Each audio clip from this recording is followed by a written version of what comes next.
You have to go through life with more than just passion for change. You need a strategy. I'll repeat that. I want you to have passion. You have to have a strategy. Not just awareness, but action. Not just hashtags, but votes. You see, change requires more than righteous anger. It requires a program and it requires organizing. At the 1964 Democratic Convention, Fannie Lou Hamer, 5 feet 4 inches tall, gave a fiery speech on the national stage. But then she went back home to Mississippi and organized cotton pickers. And she didn't have the tools and technology where you can whip up a movement in minutes. She had to go door to door. But to bring about structural change, lasting change, awareness is not enough. It requires changes in law, changes in custom. If you care about mass incarceration, let me ask you, how are you pressuring members of Congress to pass the criminal justice reform bill now pending before them? If you care about better policing, do you know who your district attorney is? Do you know who your state's attorney general is? Do you know the difference? Do you know who appoints the police chief? And who writes the police training manual? Find out who they are, what their responsibilities are. Mobilize the community, present them with a plan, work with them to bring about change, hold them accountable if they do not deliver.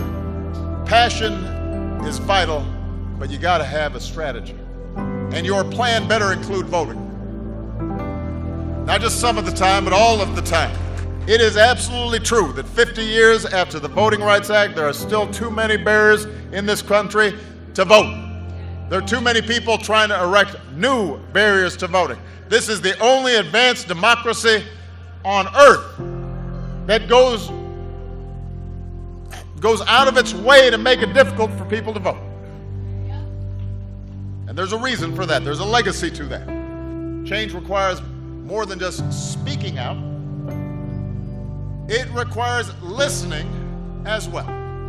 In particular, it requires listening to those with whom you disagree and being prepared to compromise. You know, when I was a state senator, I helped pass Illinois' first racial profiling law and one of the first laws in the nation requiring the videotaping of confessions in capital cases. And we were successful because early on, I engaged law enforcement. I didn't say to them, oh, you guys are so racist, you need to do something. I understood, as many of you do, that the overwhelming majority of police officers are good and honest and courageous and fair and love the communities they serve. And we knew there were some bad apples and that even good cops with the best of intentions, including, by the way, African American police officers, might have unconscious biases, as we all do. So we engaged and we listened and we kept working until we built consensus. And because we took the time to listen, we crafted legislation that was good for the police because it improved the trust and cooperation of the community, and it was good for the communities who were less likely to be treated unfairly.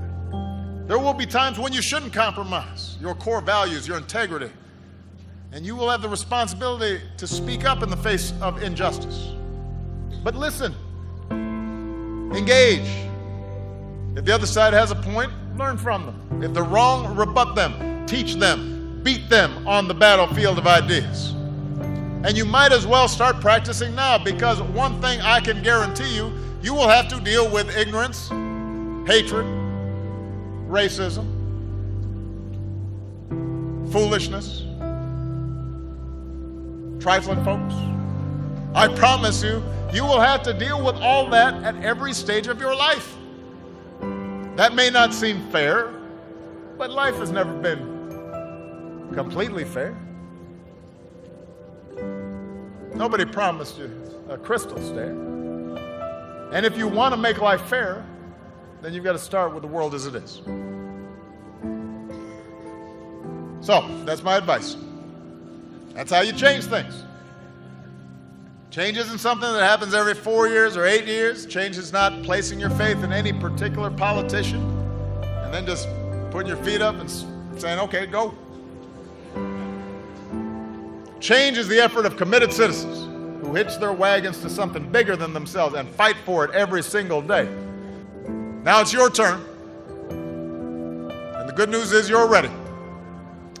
And when your journey seems too hard, and when you run into a chorus of cynics who tell you that you're being foolish to keep believing, or that you can't do something, or that you should just give up, or you should just settle, you might say to yourself a little phrase that I've found handy these last 8 years. Yes, we can.